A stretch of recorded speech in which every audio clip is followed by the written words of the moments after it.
the image was still there.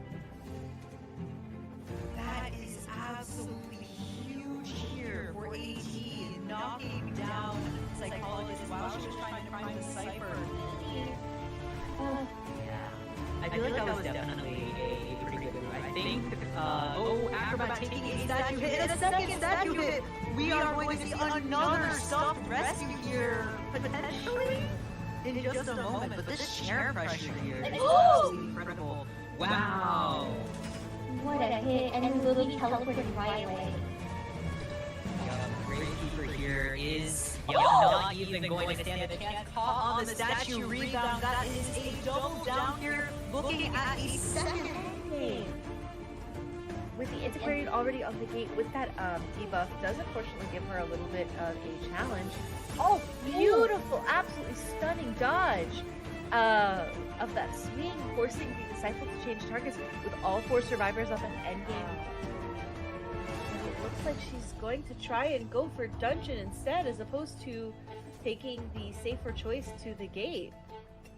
So we have our rendition of the clown and priestess standoff happening right here in front of us. Unfortunately, the priestess is unable to heal herself to full. Honestly, I would be trying to potentially try to sneak over to the open gate. She does have 2 portals online to use. It does seem that she will be doing just that, actually. Again, she does have 2 portals to utilize, as well as the opera singer not quite picking up that the priestess has left the building.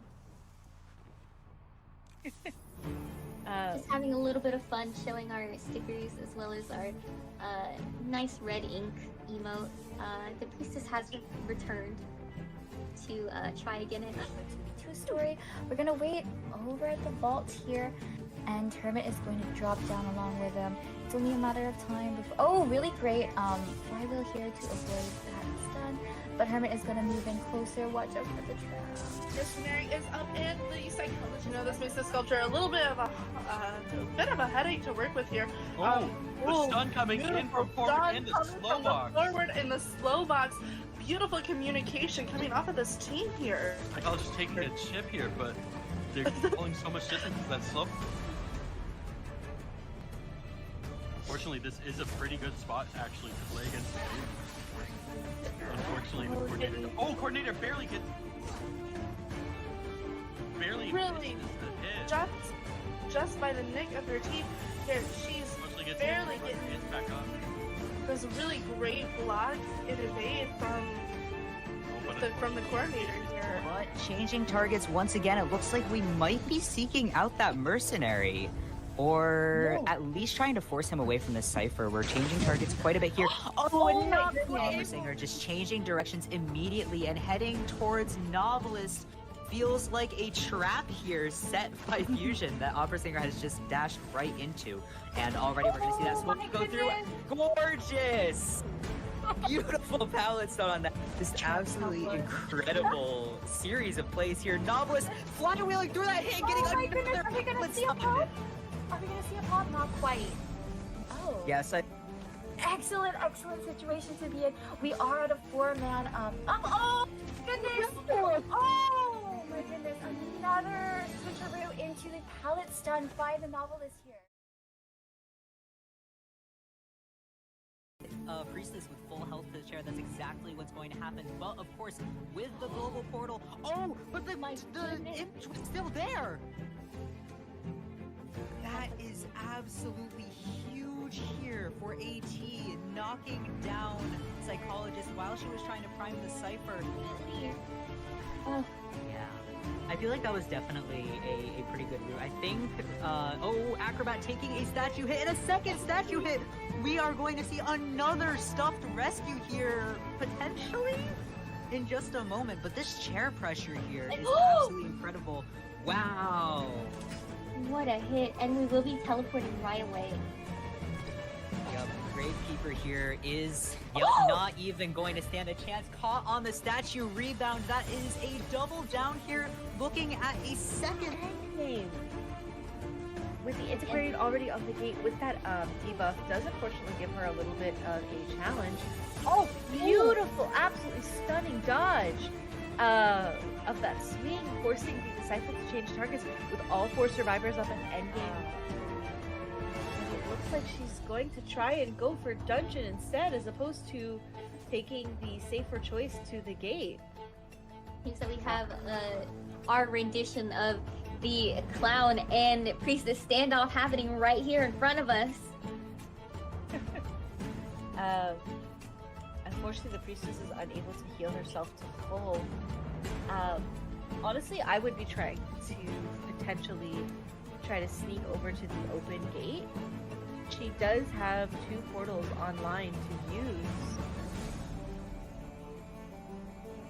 It does seem that she will be doing just that, actually.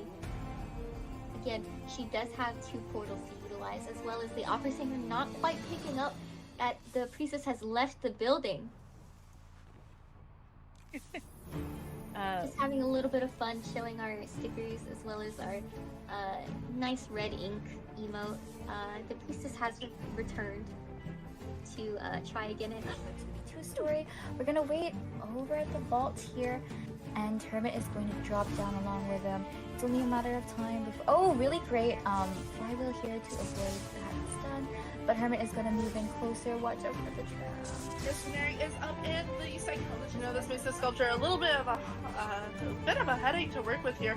The stun coming in from forward in the slow box. Forward in the slow box. Beautiful communication coming off of this team here. Psychologist taking a chip here, but they're pulling so much distance with that slow. Unfortunately, this is a pretty good spot actually to play against the team. Unfortunately, the coordinator. Coordinator barely gets. Barely really misses the hit. Just by the nick of her teeth, there she's barely getting it back up.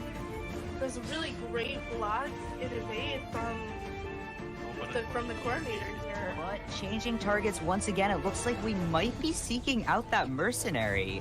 Or at least trying to force him away from the cipher. We're changing targets quite a bit here. Oh, my goodness! Singer just changing directions immediately and heading towards Novelist. Feels like a trap here set by Fusion that Opera Singer has just dashed right into. And already we're going to see that smoke go through. Gorgeous! Beautiful palette stone on that. This absolutely incredible series of plays here. Novelist flywheeling through that hit, getting my goodness, are we gonna see a pop? Are we gonna see a pop? Not quite. Oh. Yes, Excellent situation to be in. We are at a 4-man. Oh goodness! Oh my goodness! Another switcheroo into the palette stun by the Novelist here. Priestess with full health to share. That's exactly what's going to happen. But of course, with the global portal. Oh, but the imp was still there. That is absolutely huge here for AT, knocking down Psychologist while she was trying to prime the cipher. Oh, yeah. I feel like that was definitely a pretty good route. I think, Acrobat taking a statue hit and a second statue hit. We are going to see another stuffed rescue here, potentially, in just a moment. But this chair pressure here is absolutely incredible. Wow. What a hit, and we will be teleporting right away. Yep, Gravekeeper here is not even going to stand a chance. Caught on the statue rebound. That is a double down here, looking at a second Endgame. With the integrated already on the gate with that debuff does unfortunately give her a little bit of a challenge. Oh, beautiful, absolutely stunning dodge of that swing, forcing the Disciple to change targets with all 4 survivors up at endgame. And it looks like she's going to try and go for dungeon instead, as opposed to taking the safer choice to the gate. So we have our rendition of the clown and priestess standoff happening right here in front of us. Unfortunately, the priestess is unable to heal herself to full. Honestly, I would be trying to potentially try to sneak over to the open gate. She does have 2 portals online to use. does seem that she will be doing just that actually. Again, she does have 2 portals to utilize, as well as the opera singer not quite picking up that the priestess has left the building.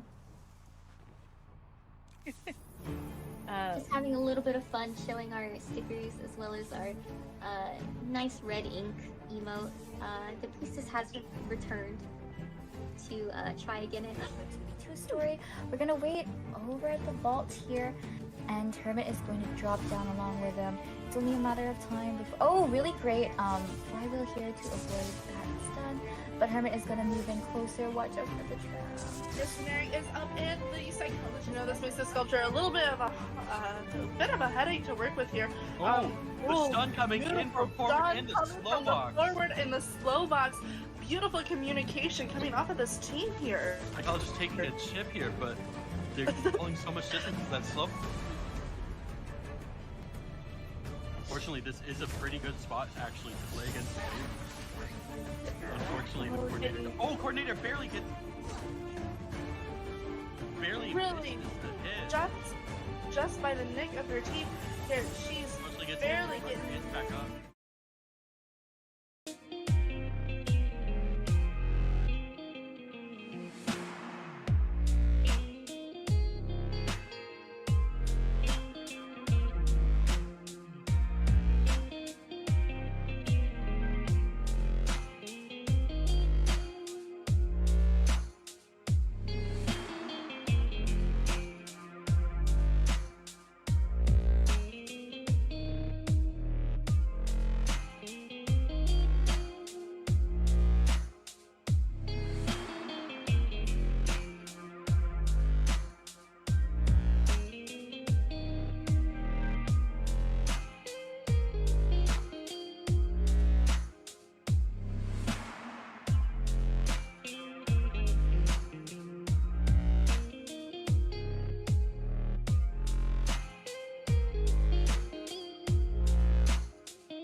Yes.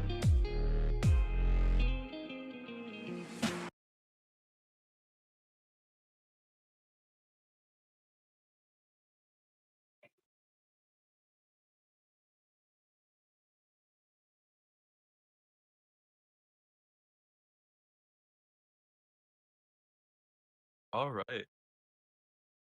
Hi, everyone. This is day 5.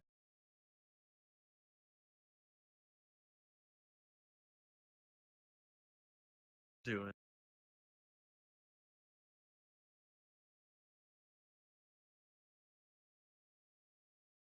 So today we're gonna be seeing a matchup. 8. Actually, I'm excited for this. I've been seeing as how those two like they've been playing in the last few games.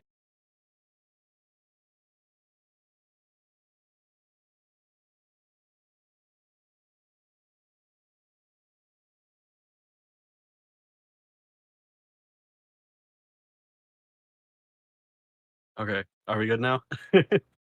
Perfect. Sorry about Oh that. my god.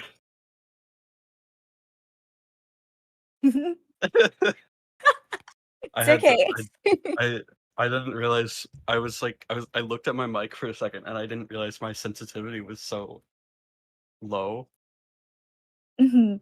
So Oh I had to fix it real no. quick. But It either happens. way, It happens. day 5. Woo! Yes, give it up for day 5. Welcome in, everybody, to our Logging Off League quarterfinals. And we do have AT versus PX today. Yeah, that's right. Great. We're going to be commentating that together, me and Trickster.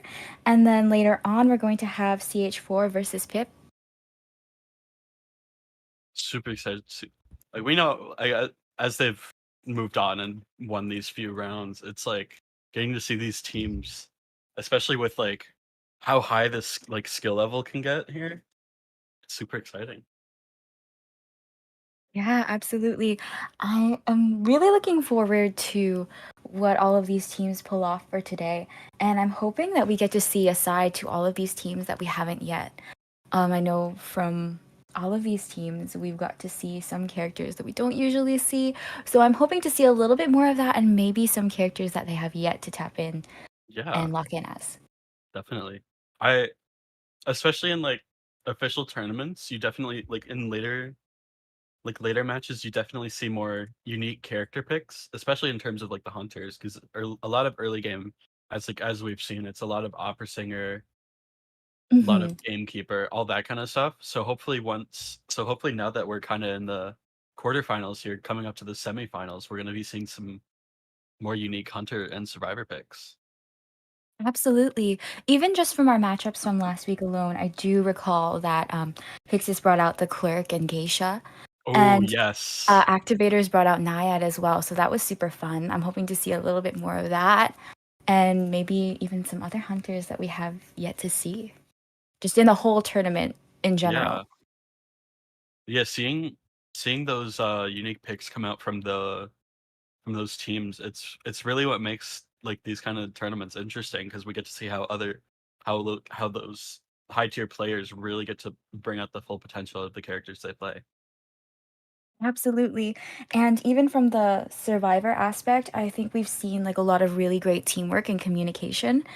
Um, and it's going to be really fun to see all of that in terms of their game sense as well as the characters they're going to get to utilize. Definitely.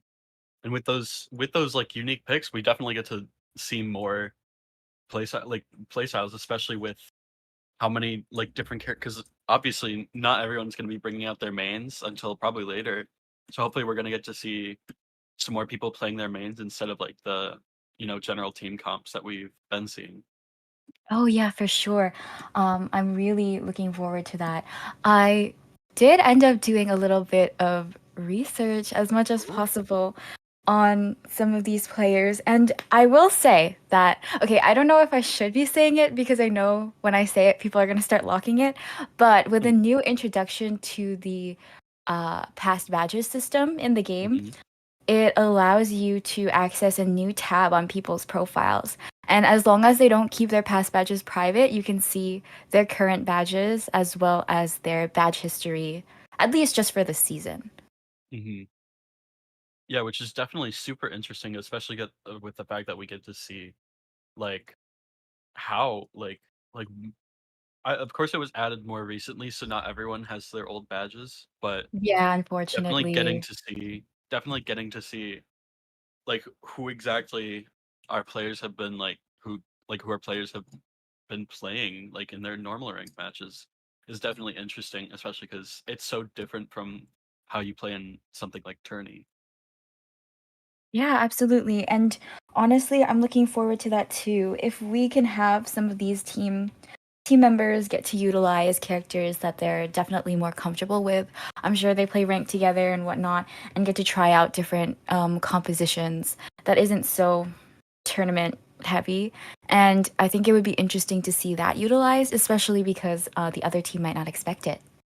Definitely, especially with I think we saw a couple dancers last week, definitely, because Hmm. dancer's not normally part of most team comps. In fact, I actually very rarely see her except for very few team comps. So getting to see dancer and how she works with, I don't know, for example, forward, like we saw in the highlight reel, being able to Hmm. use that slow box to assist in things like rescues, stuns, just being able to help out her teammates, definitely provided a Yeah. different play style for all those teams. Absolutely. I'm definitely a bit biased as a dancer main as well, but she's one of those characters that has like a lot of versatility. We have definitely seen her banned even in this tourney alone, but in other tournaments and events as well, you'll see her banned just because of the possibilities that she can bring to the table. And of course, it goes for like lots of other characters. But for example, you'll see her banned on very specific maps, such as Arms Factory, Sacred Heart Hospital. You'll see her taken off the table because they don't want to have to deal with those boxes in certain strong areas, like Arms Definitely. Factory. That's really, that's definitely an annoying place to get caught up with dancers' music boxes. I'm sure, like, even after taking off that middle palette, it's still really annoying. And Yeah, Sacred, of course, has like a lot of ruins areas with a lot of palettes to utilize as well. And not only does she have that support potential as a kiter or just like an assist, but she also has the possibility of being a pseudo decoder with her fast boxes. And she doesn't necessarily have to limit them to be used for herself. She can definitely put down a fast box for other teammates who might have slower decoding, for example. definitely. And something a lot of people actually forget is why she's actually also banned on maps like I've seen a couple moonlit bans, a couple Hmm. ever sleeping bans with dancer. Is because whenever you drop down from a high area, like she always gets that speed boost, which can really screw with the hunter. Yeah, for sure. Um, like for those the roller coaster stops, even if you do a little bit of a mind game with the dancer, if you kind of meet her after she vaults, the speed boost is enough for her to kind of like narrowly avoid that hit and then Definitely. make some distance. So that's another great option. But of Yeah. course, we'll just have to see how it goes with our ban and pick selection. We'll definitely get into that as soon as all of our teams are ready. And if there's any, I wonder, are there any characters you've been hoping to see played here? Yeah. Um, I won't say it outright. I don't want to start up the groans in the chat, but I definitely would love to see some toy merchant. I know we saw a Hmm. little bit, I believe, from Pixis last week. Yep. Toy merchant is always just a really fun character to utilize, especially in a full team composition. You're able to communicate your needs with one another. Yeah. And I think from activators end, I would really like to see some of the characters that they pulled out last week. I know we saw a little bit of the painter, and I think it would be nice to see more of the painter, Mhm. especially with a new adjustment and some of their other mains as well. I believe It was Finn. Okay, I'll let my bias go, but I would love to see some Prospector. We've seen a lot of Prospector gameplay all around, and Mhm. I will never say no to seeing Norton Campbell on screen. So, how about you, Trickster? Well, I know we saw Mary, what was it, last week, but I would Mhm. be super excited to see more of her come out, especially with how strong she is on some maps. Um, I definitely would want to honestly see Fool's Gold come out here Mhm. soon. I don't think we've seen. I actually don't remember if he's been played yet, but I either don't think way, so. it would be no one. I don't think I would ever be against being able to see some more Fool's Gold. I definitely want to see more entomologist games. Yes, definitely. She's S- another one where it's really fun to be able to communicate with everybody your needs mhm, at the current situation and get to utilize those bees. definitely, especially with how like I some it's like kind of 50-50 depending on how people view her. Because I see Mhm. people view her as super strong or kind of weak depending on the hunter. But definitely, I think entomologist is a super strong pick with how much she can support. Because a lot of the time, her beast can get super annoying, especially when paired up with like someone like an antiquarian. Oh, Like that's right, especially because absolutely. you can barely or you're like slowly walking through the bees and you just can't swing at them. And even when it comes to certain situations, such as rescues, it's always fun. I mean, for the survivor's end, to have that entomologist utilize the bees, even if she's not currently there, to push back the hunter and get even more distance from the people who are at the chair. Definitely. I'm also looking forward to seeing. Honestly, I personally want to see in terms of like hunters. I would like to see more geisha, more axe boy. Honestly, maybe a dream witch. I don't think we've seen very much dream witch. Not too much, but it's always fun to watch Dream Witch matches, Definitely. especially as of late. I feel like more people have been picking up Dream Witch with her new Mhm, cosmetics, which definitely. definitely fair enough.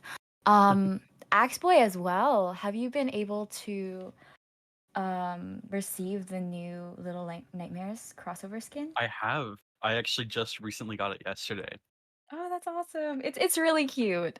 It's such a I'm good glad they skin. made it free. Yeah, they should normalize doing this more for collaborations. Definitely. Especially with like honestly, I've actually gotten to play a few matches with it. It Hmm. feels like a very good skin, honestly, to play with.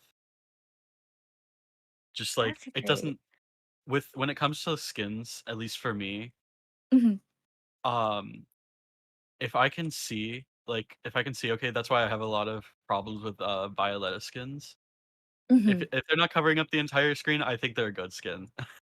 Oh, absolutely. I agree. Though I will say I do believe that the trees for Mono are interesting.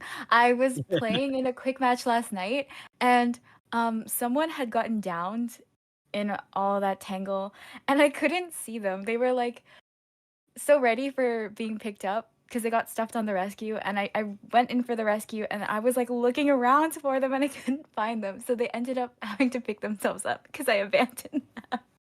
Yeah, definitely. I do agree though. That's like the one thing about the how the like those routes are designed. It's super hard to Hmm. see because like normally Yeah. you could see them over the like because normally Axeboy has like kind of darker roots Hmm. for his skins, but definitely with with how hangly and how just like full the map gets with those routes, it definitely can get harder to spot the survivors. Agreed. At least the restful road looks cool. I'll Yeah. give it that. Honestly, I'm not biased, totally not biased. I would love Mhm. to see more Haster, but he's a Yes. very weak pick, unfortunately, compared to most other hunters. So I doubt we'll actually end up seeing him, but I can dream. Yeah, we definitely need to see him more. I'm hoping that eventually Haster will get whatever's going on with Bane right now. Like I remember distinctly in Koa 4. I know it was his Koa, but no one played Bane, and it was like kind of sad to see the hunter for that Koa not really get a chance to shine. But now it's like Bane, Bane, Bane, and you see all these molten hounds. So I'm Yeah. hoping that if even if it's not in this Koa 7, we'll get to see more of Haster. Well, I say this even though I don't like to go up against Haster. I can still appreciate the gameplay. Yeah, I definitely get when you're going against a good Haster, it's definitely super hard to kite because they just know where to place all those tentacles, know how to manage them well. But Yeah, 100%. Oh, in the chat we have Mary Mango Sweet Tea asking what the commentator's favorite crossover hunter skins are. Do you have a favorite, oh, Trickster? that's really hard. Hold on, I gotta pull up like a list. Hold on. Right?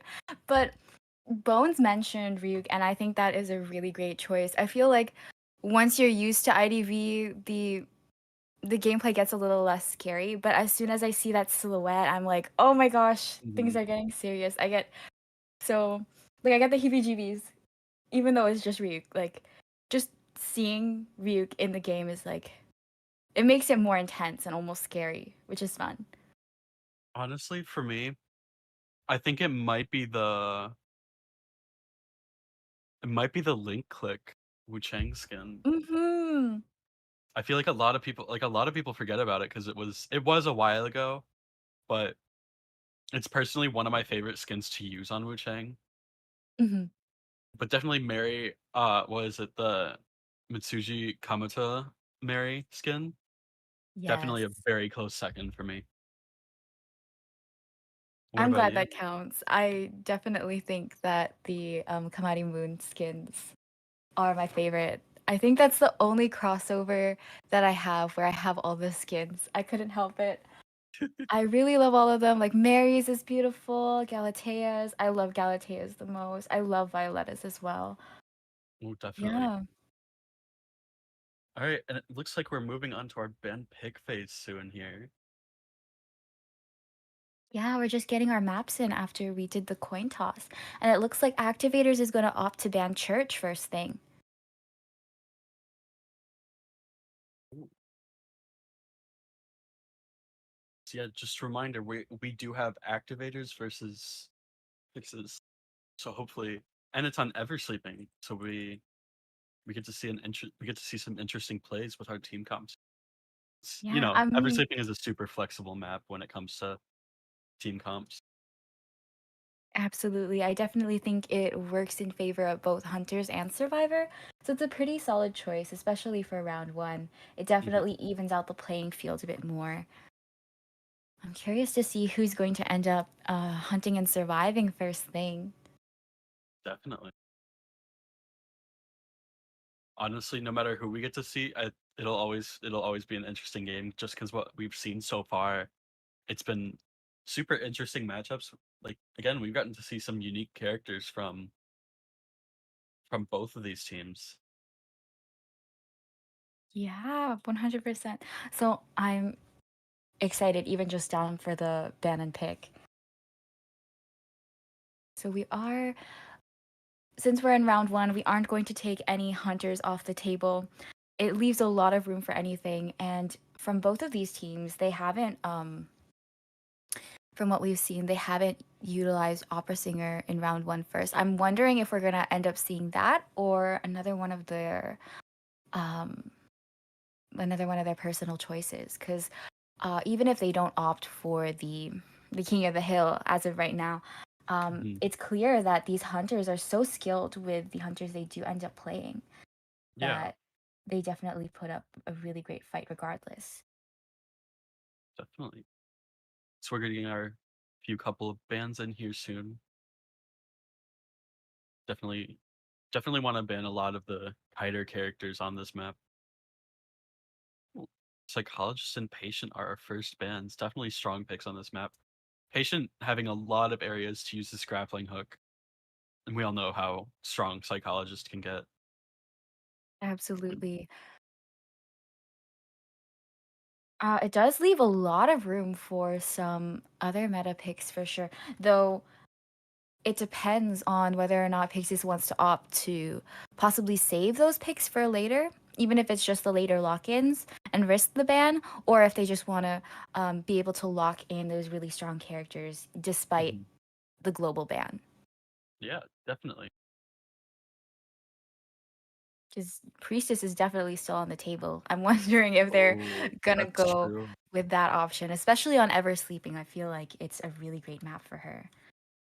Yeah, Priestess is definitely very strong on Ever Sleeping with how much, like, honestly, with portals, you're able to go from somewhere like Graveyard all the way over to that super good kiting area over near, like, that 3 pallet area. I forget what it's called, but, you Oh, know, it's the near mid. dancing geisha, the gate, or like the Kinda no, the one, like, kinda close to mid. oh, the little the one with the cat. Yes, that area. Yes, I love That that area. That's definitely, even and it looks better. like our first picks here are Antiquarian and Airplanist. Both, honestly, super strong picks in general, even on Ever Sleeping. Absolutely.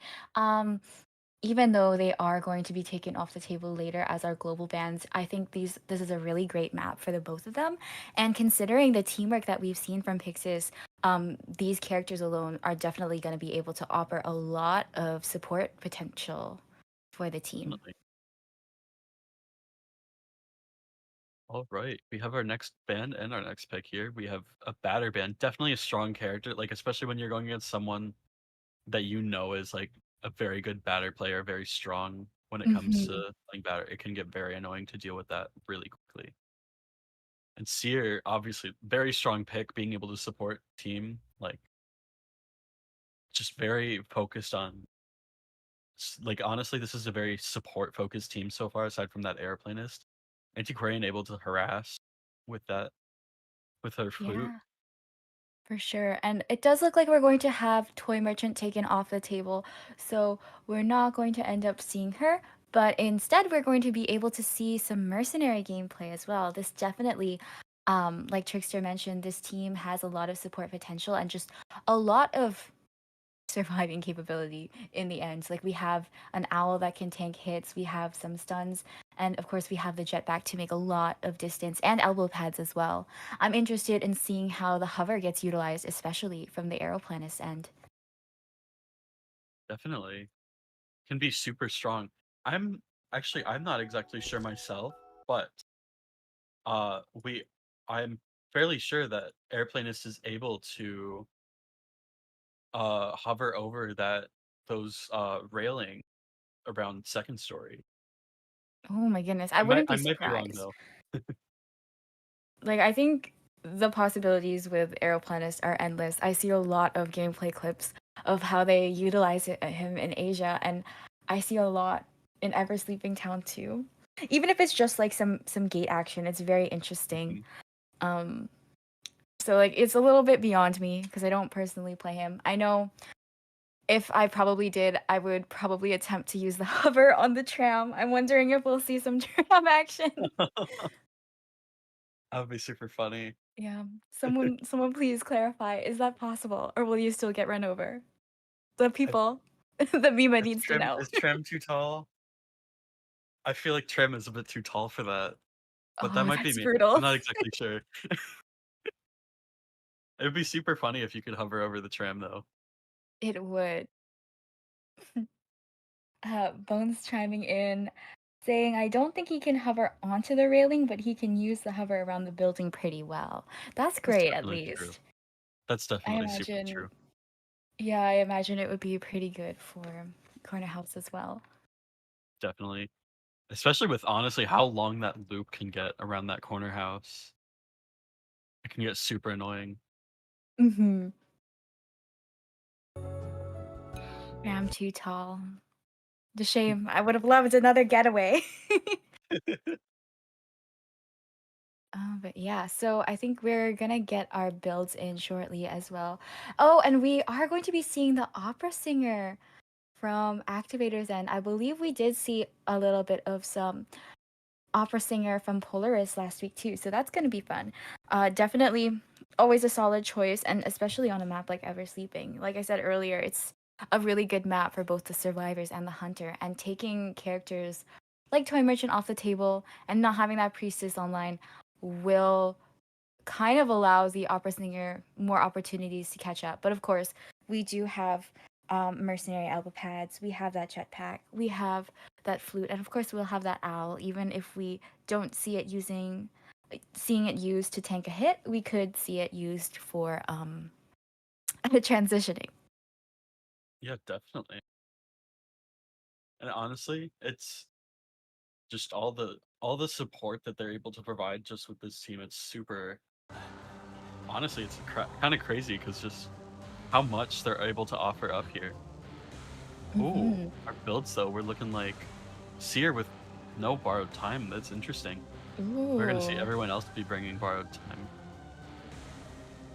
Looks like Seer instead is opting to bring Flywheel and Broken Windows instead, definitely focusing on that more kiter build, especially with the fact that out of everyone, Seer is probably the best choice to chase here, aside from that aeroplanist. Yeah, agreed. And it looks like we're gonna go with a single tide with Mercenary, of course, and we're going to get our area selection. They've locked in that little toll formation. I like to call it toll because it looks like the kana for toll. Hmm. And I think it's pretty solid in this case because it allows for Polaris to take either area beside Aeroplanus and Antiquarian. And of course, still have access to the Seer. But we'll see. Hmm.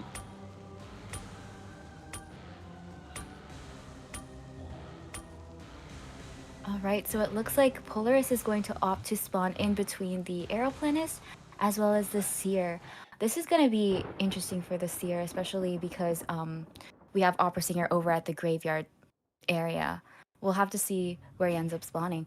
But here we go into the first half of round one. I'm Mima, and I'm joined with Trickster, and we are going to have Activator's Hunter up against the Pixis Survivors. Good luck to both teams.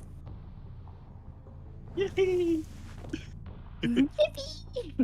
Oh, Oh, let's see what happened. All right. all right, so we're just going to take a pause for the moment just to ensure that all teams are 100% ready. So thank you to our staff who was able to pause through. And again, thank you so much for tuning in, everybody, and for your patience. We're trying to make things go as smoothly as possible. And here we are. We're ready to go back in. Okay, we're going to restart the deduction. Oh my. Okay, I'm clearly I'm very notorious for calling things too soon. But again, this is just to make sure that everybody is 100% ready, and we want to make sure that things go as smoothly as possible, even if we have to extend it for a little bit more time. So thank you for your patience, and thank you to the players who are and the staff who are making sure that we're all at our 100%. Definitely.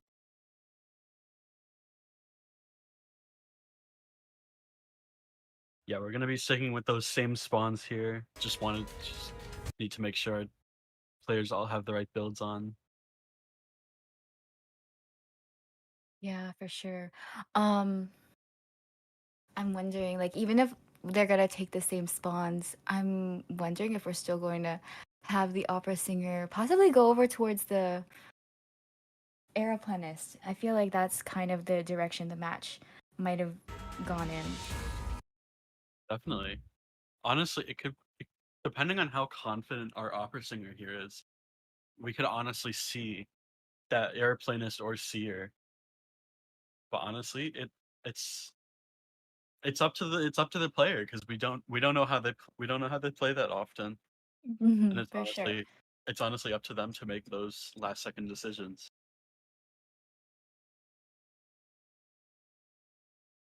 Mhm.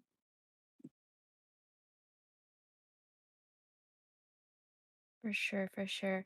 And we're just going to work things out with the staff here. Honestly, I feel like if I was the seer, I would be very intimidated to go upwards. I know that usually seers do end up rotating towards the hunter spawn, but opera singer, I've been seeing her a lot more lately because people are opting for Ivy bands in rank. Oh So yeah, I've been seeing her a really. lot more, and I like to stay as far away from Sangria as possible. Definitely. All right. Getting back into the match. Same spawns as always. We might see that Seer honestly try to rotate if they're able to, Yeah, because being able to see that hunter at the beginning of the match, it'll be super important for that for the for that Seer to be able to rotate away in time. Maybe rotate yeah, into someone stronger like Antiquarian who's able to for help sure. support. All right, we're gonna do take 2 of the first half of round 1. Right. Quickly moving out here. Gonna be heading towards it looks like we're gonna be heading towards Aeroplanus over here. Yeah, Instead of and opting for that Aeroplanus. steer shade. Yeah. Oh, and we aren't going to be having basement over at Corner House here. So Polaris is closing in on this Aeroplanus. Oh, Oh, that was a right. really close call. But Good we are going to jetpack. see a hit here. Definitely getting up to that second story here. Making use. Oh, barely misses the hit. And Devil is going to. Oh, beautiful hover over here. Oh, to hovers over the transition, wall.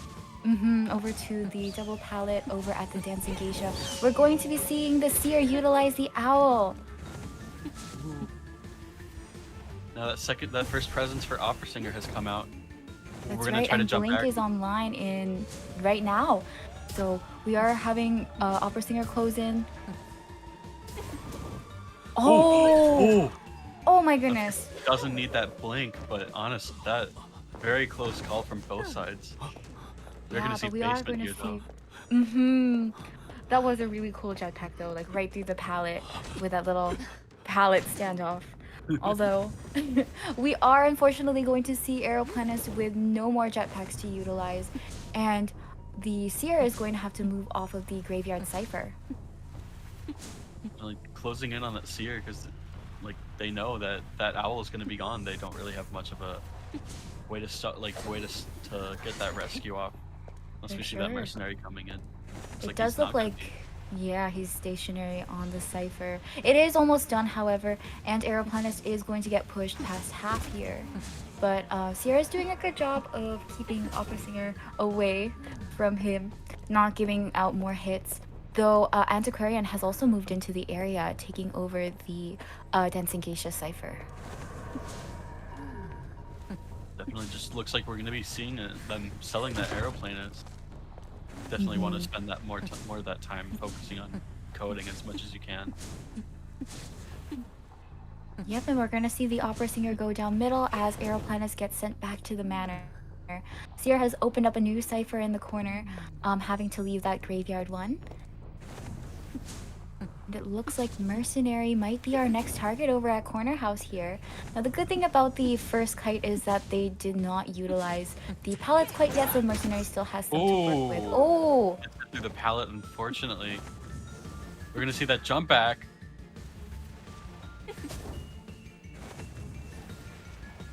We still have Blink. Blink Oh my goodness! So Mercenary is gonna eat that Blink hit, and we're gonna see Opera Singer possibly. Oh, leaving the mercenary. Okay. So we're gonna have a look at these ciphers, and it looks like Antiquarian is going to be our next target. She's not quite finished the cipher over at the Dancing Geisha, but Mercenary is going to self-heal. Yeah, The little regard. tram action over there. The tram has allowed the Antiquarian to move into Graveyard, and we're gonna go to the very end right here. Oh, misses her. Oh, misses a swing, unfortunately. And we're gonna see the Shadow switch back. Oh, okay, we're gonna walk through the palette. We don't have Blink anymore, but taking out these pallets will definitely help the opera singer out in the long run. Now, are we going to see a flute? Oh! Oh, we Or did she see gets the hit. flute. But yeah, oh my goodness. Just unfortunate timing on the antiquarian there. Yeah. Oh, that was really close.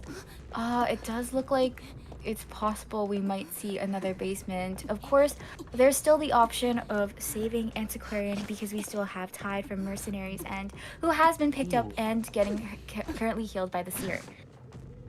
Yeah, so Mercenary was able to keep his self-heal. Probably planning on it for later. Mercenary are gonna be looking for that Seer. He's still decoding. Yeah, and we still are a ways away from the basement, so we might see Mercenary utilize some elbow pads here. Though at this point in time, I think that even if we did use all three, it would be not really possible to get Antiquarian at half. Oh, and we are going to see the Mercenary get intercepted over here. Or he's using both of those elbow pads to get near that basement quickly. Player's not able to really stuff a rescue here, being Opera Singer's a single hit hunter, but we're gonna see that rescue and a successful body block. Oh, but a switchback. Oh! Super smart play on Polaris' side here. We're gonna see Antiquarian running away just to pull that distance. So Merc has time to get away and Seer has time to decode. Yeah, unfortunately, Antiquarian is past half now, so we are going to see Antiquarian utilize a little bit of that flute and that flywheel just to buy a little bit more distance away before she is sent back to the manor. Oh, and we're going to see a teleport. Back on that. Oh, on the Seer this time. And we are at one cipher remaining, and Mercenary has returned. Oh, really clean flywheel right here, and we're not going to see a hit quite connect before the pallet. Definitely want to get that. Definitely wanted to get that pallet in the way just for that Mercenary to just have enough time to prime the cipher. Last cipher is currently primed. We're gonna see. Honestly, Polaris just stick with this chase here. And we are going to get a hit. And we're gonna see a pop. Oh, that's right. Seer does not with have no borrowed time. It's a good thing he was at full health prior. But we are going to. Oh, beautiful pallet stun. Oh, and we do see Seer has farmed another owl in that time. Now, if Seer can transition over towards the middle area, we could be seeing a dungeon escape. Mercenary is a little past half. Oh, we're almost open. Oh, beautiful owl. We're gonna see the owl. And oh, my goodness, like the switch. Oh, really solid tie. What a comeback. Oh my goodness. Oh my god, super impressive tie. Yeah, let's have a look at the deduction score. So the Activator's Hunter Polaris was able to get 11 pallets destroyed, 12 strikes, and 4 knockdowns. Definitely. Looks like Seer with the carrying in the decoding. 246%. And managed to kite the longest out of everyone here. 2 heals, 89-second kiting time. Pretty solid stuff. We did have 49 seconds off the Aeroplanist, 39 from the Antiquarian, and 63 from the Mercenary as well. Yeah, great. So I'm really happy to see a comeback. Like things were moving a little bit slow, especially because they had to sell the Aeroplanist after the first kite. We had to push Antiquarian past half, and we did have a lot more patience when it came with the ciphers. I noticed I don't think they ever returned to Antiquarian's old cipher despite the amount of progress, but I think in the end it was a really good call to just start up that corner cipher instead. Of course, because it was right in front of the basement and it would have been a really messy situation if all 3 survivors were over at that area. But yeah, they did a really good job in allowing the opera singer to kind of narrow down their targets. Like even after Aeroplanist was eliminated, we had to see opera singer go all the way over to the corner house to chase the mercenary and get him down, and then switch on to the antiquarian as well. And yeah, and it's a good thing that they were able to heal up as well. And yeah, good on the Seer for being able to get another owl. Definitely saved them that last moment there, especially with Merc being able to get it to the gate as fast as he could, honestly. being able to decode that gate, letting Seer get dungeon. Honestly, if Seer Yeah. didn't manage to get that last owl, probably might have been seeing a 3-man for AT here. That's right. But great to start things off evenly. I'm curious to see how the second half will go. We are going to be moving into our banner picks shortly. I'm hoping that I'm wondering, since we are able to see Opera Singer first round this time, I'm wondering if Pixis is going to respond with another Opera Singer, or if they're still gonna stick with their Hunter mains instead. Because I know we've Definitely. seen a variety from Ooh. Pixis end. Interesting bands we got here. We got Antiquarian and Explorer. Honestly, don't see much of Explorer around, but you know when you let that when you can't find that Explorer, which is very easy to lose. Very easy to lose that Explorer even in a higher tier. Mm-hmm. Letting him be able to dig up all those pages, being able to decode those ciphers fast, really can hurt that hunter. Especially when you don't have that last cipher just ready to be primed. It can honestly affect that hunter heavily. Yeah, absolutely. And considering the coordination that activators has been able to pull off, it's no doubt that if they were able to utilize Explorer, it would have definitely posed a threat on being able to hide out their teammates. But it would it would be fun to see a different decoder. I'll manifest that a little bit. I might be jinxing it instead, but it's always fun to see a decoder nowadays, especially if they aren't lawyer. I feel like Mhm. decoder has definitely fallen out of popular usage. I'll put it at that. Definitely. Definitely, especially with honestly, I personally have not seen a decoder that's not a lawyer in quite a while. hmm Honestly, every match I get a lawyer, that's really it. That in terms of decoder. Honestly, because even though decoders are meant to be able to just focus on decoding, if honestly with Opera Singer, it's just way too hard. Even with Prisoner in his stun and connecting ciphers, it's just they don't have enough sustain to live against that someone as strong as Opera Singer or Shadow. hmm Yeah, unfortunately. Which is why because a lot of characters they have the base decoding speed, which is a little bit less than hmm what something like a decoder would have. Even a 20%, when you have Composer, who's I believe is considered one of the worst decoders in the game. hmm He he only gets a 20% decoding buff when you have a full combo. Ooh, we have our first two picks coming out here. Barmaid and Thief. Yeah, I did an Oh my god. accidental early reaction because I was so surprised by the thief pick. I mean, I think this is going to be really fun. Activators does tend to pick out they have such a variety when it comes to their survivors, and um it's such a bold move to be like, yeah, we're gonna do thief and you're gonna global ban thief. We're gonna have more later on and you're gonna put up with our thief now.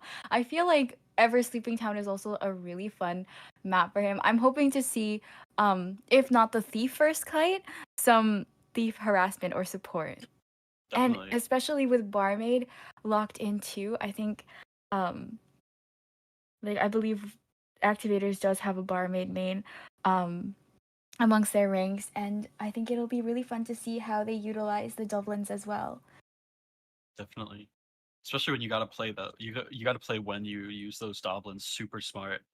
Especially against fast chase hunters. You gotta play super risky with how long it takes for the Doblin to fully kick in. Mm-hmm. Yeah, and depending on the builds that they go for, I've been noticing a lot of Barmaid plays where they are able to rescue and just pass over that Dublin Oh, and cancel out the uh, Dublin giving animation. It's so fast, it's so tricky. And if you're able to pull it off, it puts the survivors in such a good position because the person off the chair could end up back at full health. And then Definitely. the chase is kind of back to the beginning. A little bit of exaggeration because, of course, I'm sure you'll utilize a lot of the area. Pellets will be broken, presents will be had, but it's Yeah. still a fun thing to work with. And we are going to be taking Priestess off the table. Definitely a solid choice. Um, Not much needs to be said about Priestess on Ever Sleeping, but we did see her banned in the first half, but it does make room for alternatives such as Toy Merchant. So I will manifest that. It's true. Toy Merchant on we all know that Toy Merchant on Never Sleeping is super strong pick. Mm-hmm.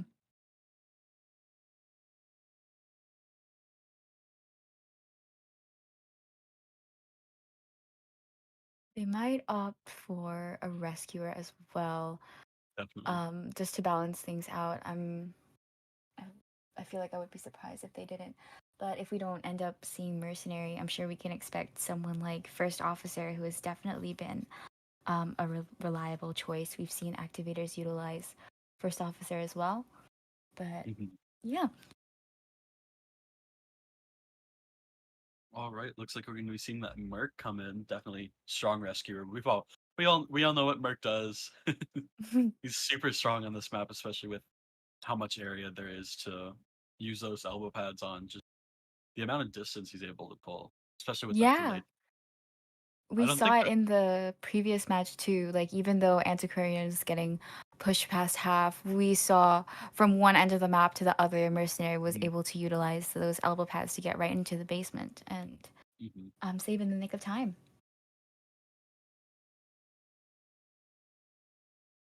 Definitely, and even being able to tank a detention hit, even if it's only like what I forget what the delayed damage is, like 20 seconds, I think. But Might be smaller because I think they adjusted that, sadly, but definitely, like, being able to have that delayed damage buys a lot of time, and it gives more potential to the team, especially if you want to do things like body block end game or just body block in general. We are going to be taking Seer off the table, which is another really solid choice, especially when you have picks such as the Barmaid. Seer and Barmaid make such a good combination, and we saw the Owl utilized so well in the last match that was able to like clutch the tie. So mhm, eliminating Eli Clark is definitely a solid choice. definitely.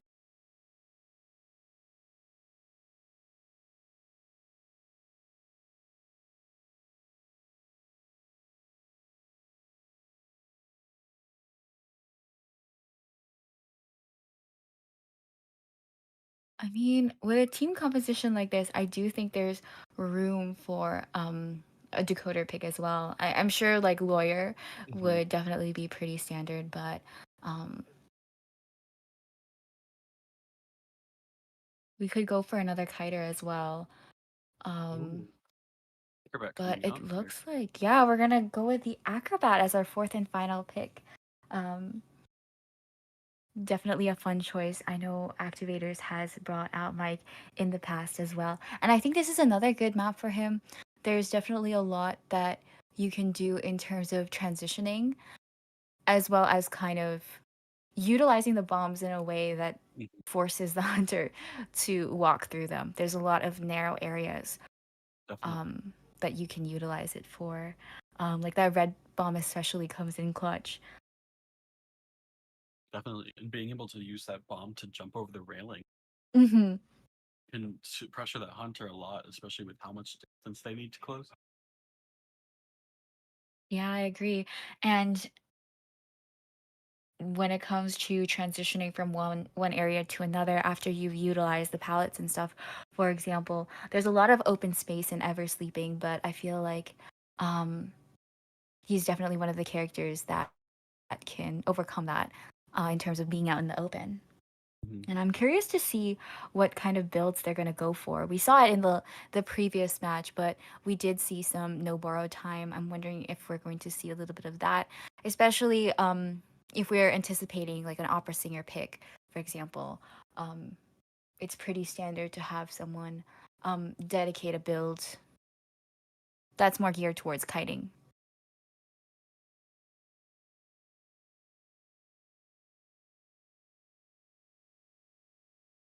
Definitely.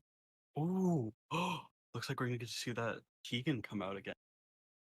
Oh, it's gonna be really fun. I believe it's going to be DTM hunting for Pixis, and this is definitely going to be a fun matchup to watch. We saw a little bit of his Clerk gameplay in the last week, and I definitely am looking forward to an intense matchup here. I think this team does pose like a good survivability, especially with the healing potential and the kiting potential as well. But we'll see. Like, I'm excited to see the utilization of the pages because there's not so many vaults that you might get to do, but there's a lot of palettes to utilize as well. And if they end up utilizing that stuff early, it might pose a threat to them later on. Mm-hmm.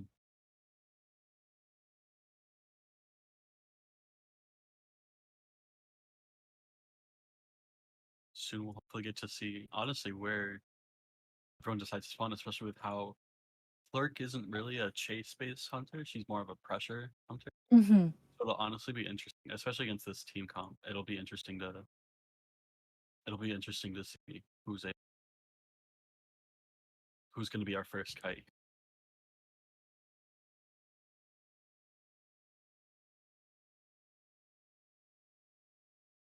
Yeah, I'm interested in seeing where they end up spawning as well, and where the Clerk is going to end up choosing. I feel like Ever Sleeping Town is one of those maps that have a little bit of a more unique layout, so there's definitely a lot of possibilities. They'll just have to watch out for that basement. We saw quite a bit of that in the previous match. So like you've said, Trickster, like the pressure that Clerk can put out definitely poses an even greater threat when you have things on your side, such as the basement. And we are going to load in here. We're going to see two acrobats. I wonder who's going to. Okay, I believe it's going to be Mirone. We saw him play acrobat last week as well, and we're going to have Finn on Thief with. Oh, we're gonna see double tide with both the mercenary, of course, as well as the thief. And acrobat and barmaid are going to opt for borrowed time and broken windows. Ooh. Yeah, definitely seeing that. Want that borrowed time, especially because you're not going to be dealing with that like a sangria. You're not going to be dealing with all that heavy chase. It's everyone bringing that borrowed time. There's honestly always a chance that everyone's going to be alive by the time that last second. Oh, interesting spawn. Oh yeah, this is interesting, especially with having that graveyard pick. It's definitely like somewhere where you can either utilize to the best like right away, or you can transition out of it. But we are going to have Clerk spawn right outside, so it's going to be a tough call. Like, are we going to stay in the graveyard? Are we going to kind of get out of there so we don't get cornered? But yeah, and we do have the thief close by, so we can see some of that support. All right, so we're going to be moving into the second half of round 1 with the Pixis Hunter up against the Activator Survivors. Good luck to both teams. I am Mima, and I'm joined here with Trickster. All right.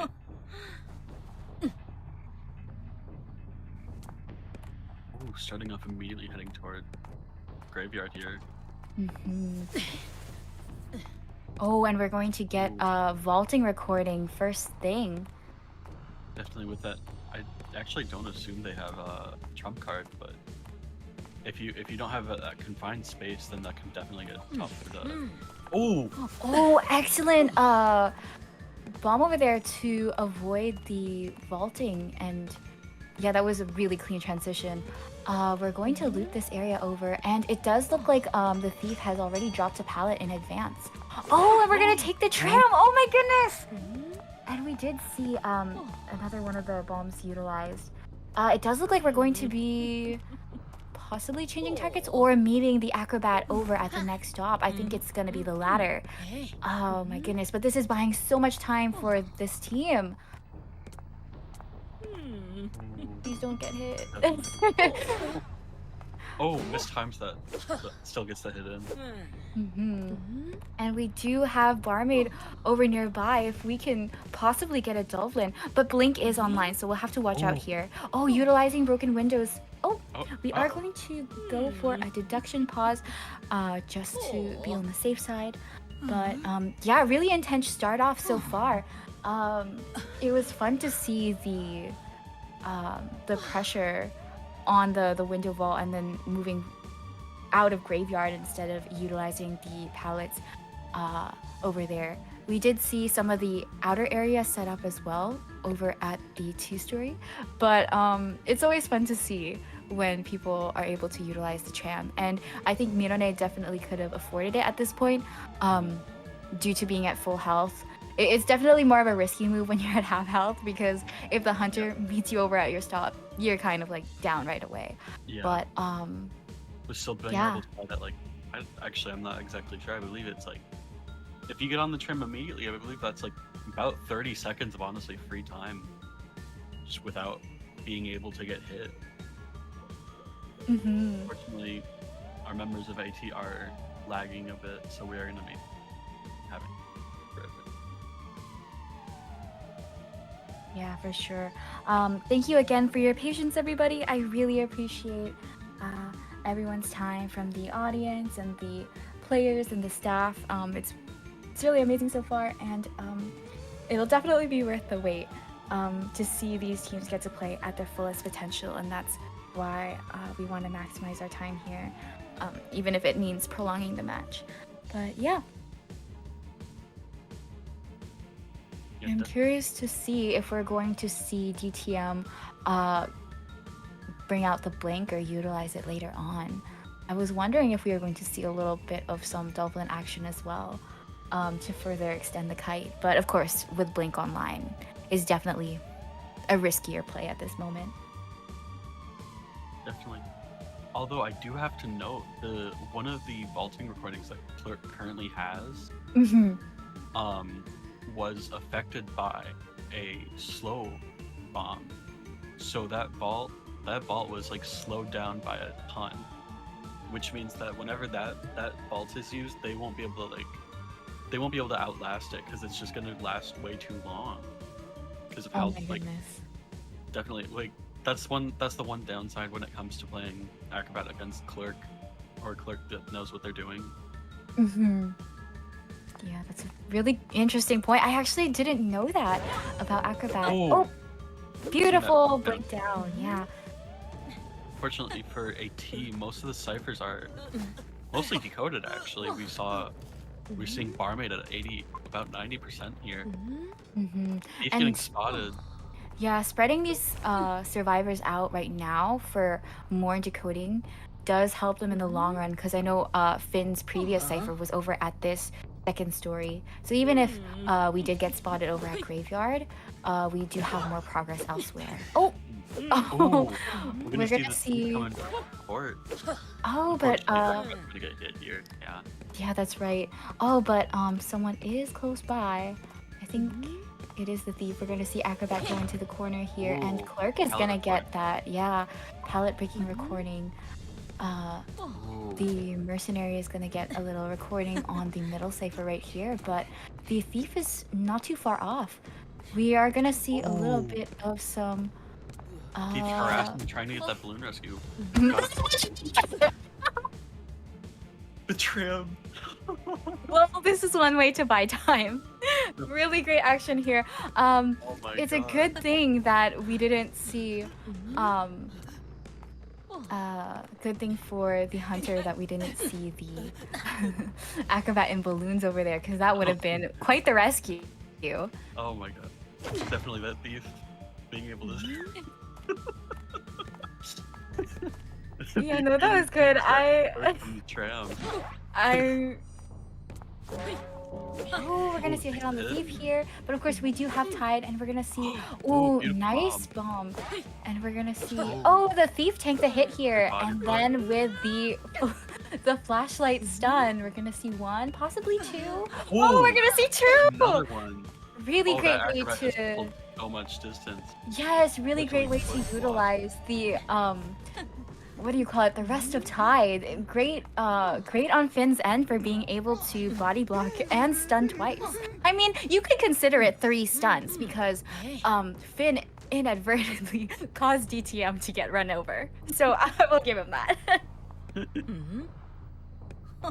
Oh my god.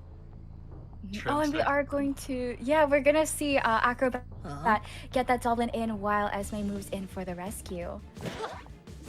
We're gonna see that hit there.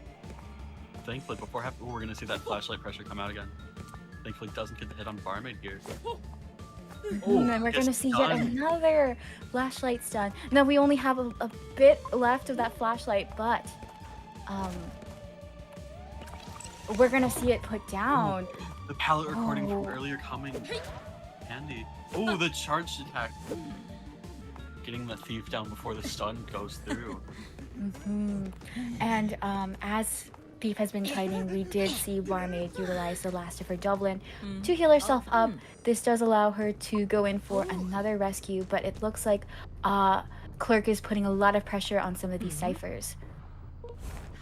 Definitely, we have Esme coming back in here trying to get that rescue. But definitely want to waste as much time as you can.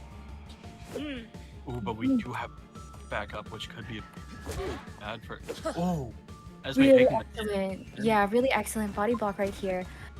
We're gonna see. Oh, a terror shock with the air blink. shock. Oh,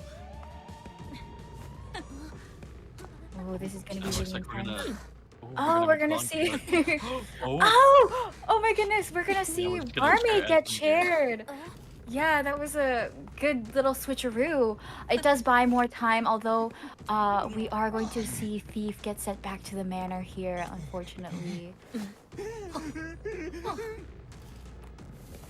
Now, we do have the mercenary moving in.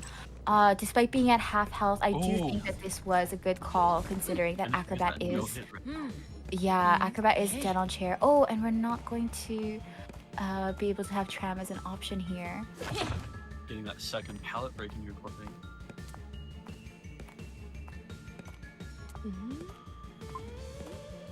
Pressuring Yeah. those ciphers. Good call for keeping a watchful eye on these ciphers. We do have a lot of progress on both the graveyard, 2-story, and the middle as well, if it's not. Oh, window really block. excellent. Oh my gosh. All the way from the beginning of that match. Mm-hmm.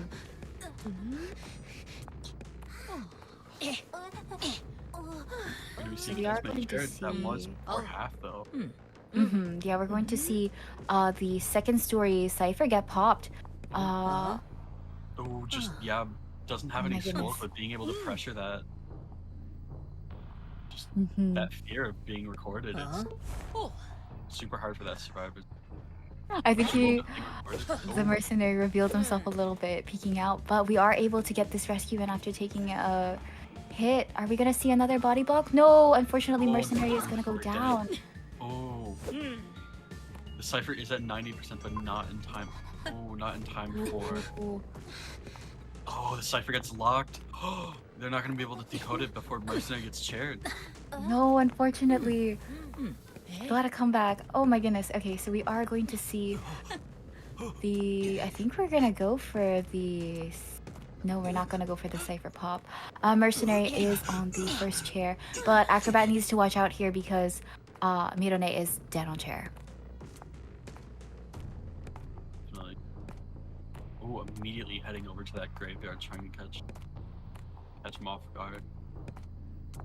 Oh, but we do spot dungeon. Yeah, this is gonna Cipher be is a on close top. call.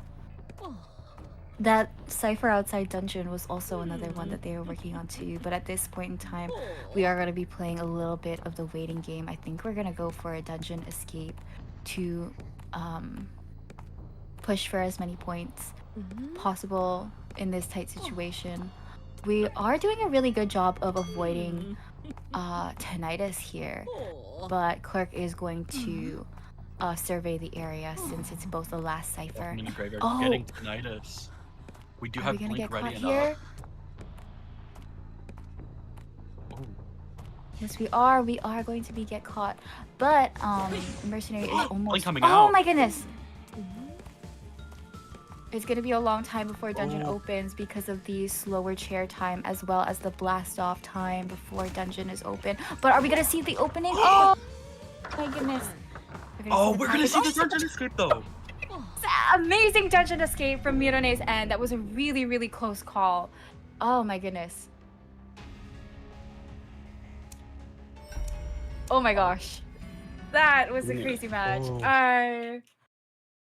Let's have a look at the deduction score. We were able to end off at 1 cipher remaining. That last cipher was about primed. There were 3 pallets destroyed, definitely with those recordings, 16 strikes, 1 terror shock, and 10 knockdowns from TTM's end.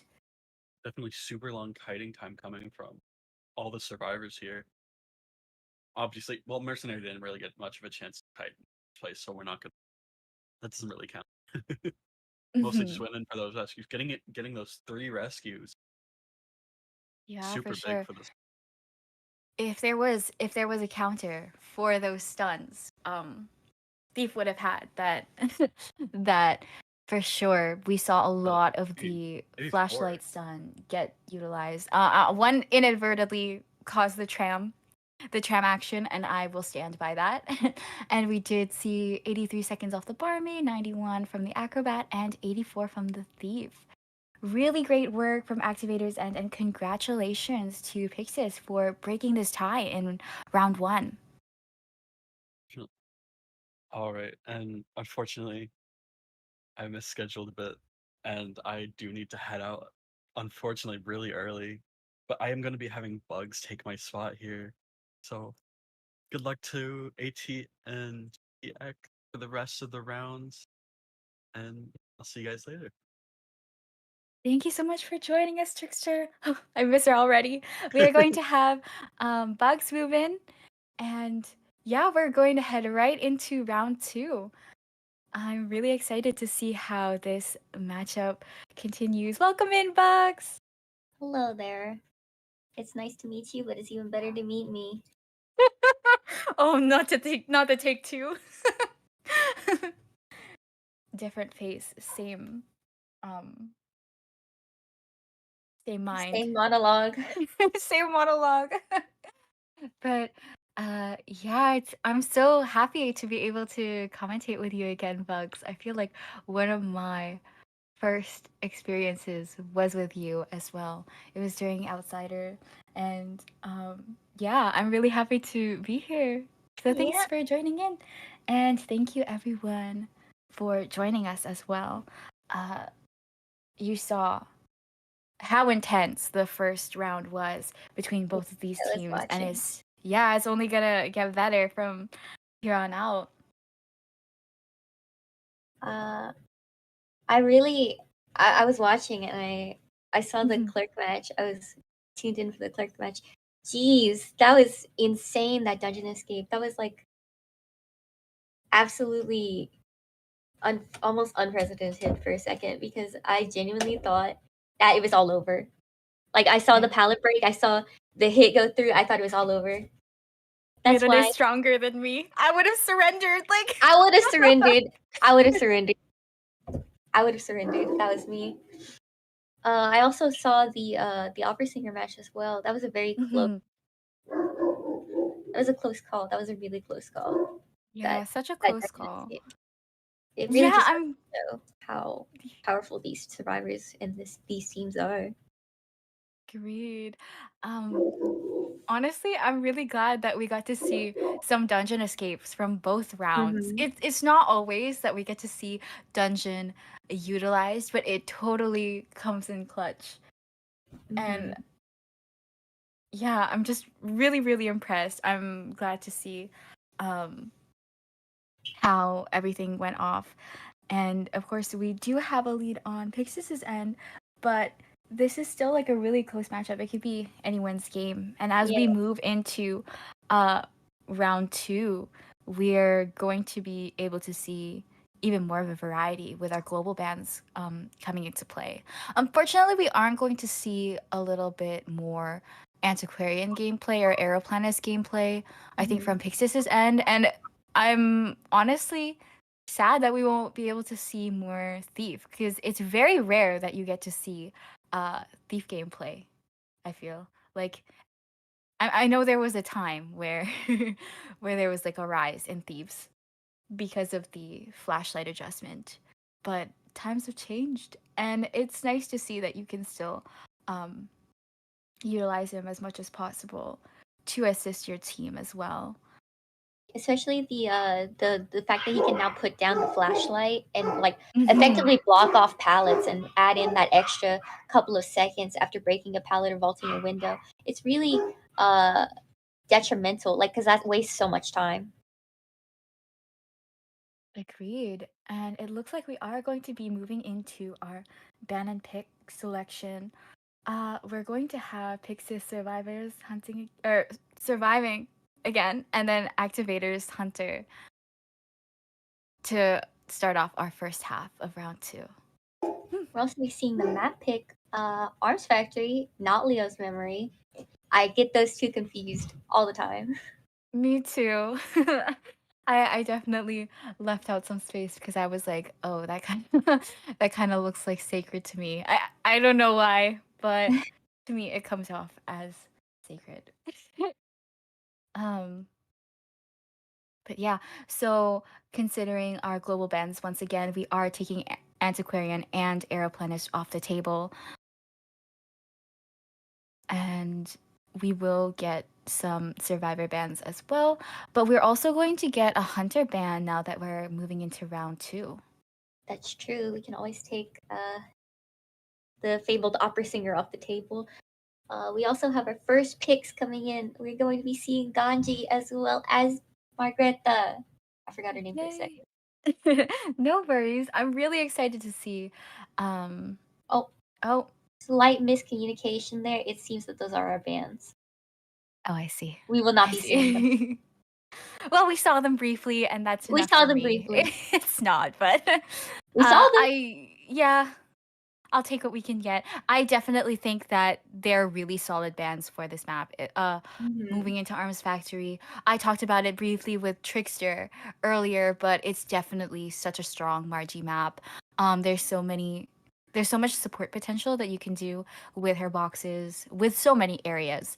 And same goes for Batter. There's a lot of times you can just kind of chime in with your own support to extend the kiter's kite for longer. And yeah. Seems like the hunter is going for a almost kind of anti-support approach to these bands. Maybe even anti-harasser, considering once Chichi is out of the mix, the second best thing is the batter. Yeah, for sure. I mean, it does make room for characters like Prospector. For Norton. but I probably shouldn't say anything lest I jinx things. We are going to be taking a hunter off the table next, I believe, before we lock in our next 2 survivors. Seems like for this map, I would personally go a more like a bulky team, considering everything's so condensed. And that seems to be exactly what we're going to do. We're going to be taking the mercenary as well as the psychologist. Yeah, like you said, Bugs, definitely a more tankier approach. Although it can slow down healing in the long run, we do have that healing potential off the psychologist, as well as delayed damage. You can consider both um, especially with that stress bubble. Taking Opera Singer off the table is definitely a solid choice, as well as Seer off the table as well. Ooh, we finally get to see some entomologist gameplay too. Very interesting. Yes. Trickster, I hope you're still out there. She was asking for entomologist gameplay earlier. too. But Oh, unfortunately, we will be seeing Emil get banned. How devastating for me. yeah, I'm so sorry for Bugs. But I'm definitely eager to see some of the entomologist gameplay because I feel like Arms Factory is such a nice map for melee. You get to utilize the bees in a lot of different spots. You can prime the windows as well as the pallets with the extra vault juice. Sorry, the name slips from my mind, The but nectar. yeah, that's right, nectar. Perfect. Yeah, and it definitely helps out with the rest of the fighting. Oh, and it does look like we're going to lock in with Acrobat as our fourth and final survivor. I think this makes us a good alternative for you, Bugs. Yeah, this is definitely a suitable replacement. Trade off, yeah. No Emil, but you get Michael Morden. Michael. Yeah, and we saw Acrobat get utilized really well in the last match too. So it's going to be That's true. interesting to see the opposing team utilize the same character as well. I thought it was really funny when Mirone just kept going back and forth between the ciphers. Yeah, me too. That takes like a lot of patience, and honestly, I respect it, especially when it comes to clerk matches. It's so easy to just bite the bullet and decode away and have it like bite you in the butt later because the clerk will like revert your decoding progress. But I respect it. Definitely. I personally would have just stood there and waited, but what do I know? I'm a commentator. No, that's what I do too. When I get recorded, I start emoting and I spin around. So when the recording gets used, I get to see Yeah. my little purple self just spin around and shout. Oh, we will be seeing our hunter pick as well. We're going to be having a naiad against the Yes. survivors. Yeah. Really, it's a wrench in their plan of a tanking team. Especially on a map like Arms Factory, I feel like this is a really beneficial map for Naiad, and we've seen how strong Polaris is in terms of creating those like the abysses, and Abyssai. staying, yeah, abyss. Plurals. English is beyond me, but yeah, it's really a map where you can not only pincer survivors and kind of drown them in the water, but also make up for a lot of the distance that these survivors can make. Like it's so easy to be able to catch up to even mercenary or acrobat and entomologist, but it can definitely work in their favor being able to tank hits for longer or be able to kind of shift around their heals for this map. It's really easy to get that water damage, especially up against a skill naiad such as Polaris, but if Pixis can stay on top of things and stay at optimal health, then it will really benefit them in the long run for this match. Does seem like, for me, what I'm expecting is that Mhm. if the melee does get chased, that also kind of counters the naiad because she can't really dash through the bees, and she can't like hit them while she's in the water form. She could just go around them.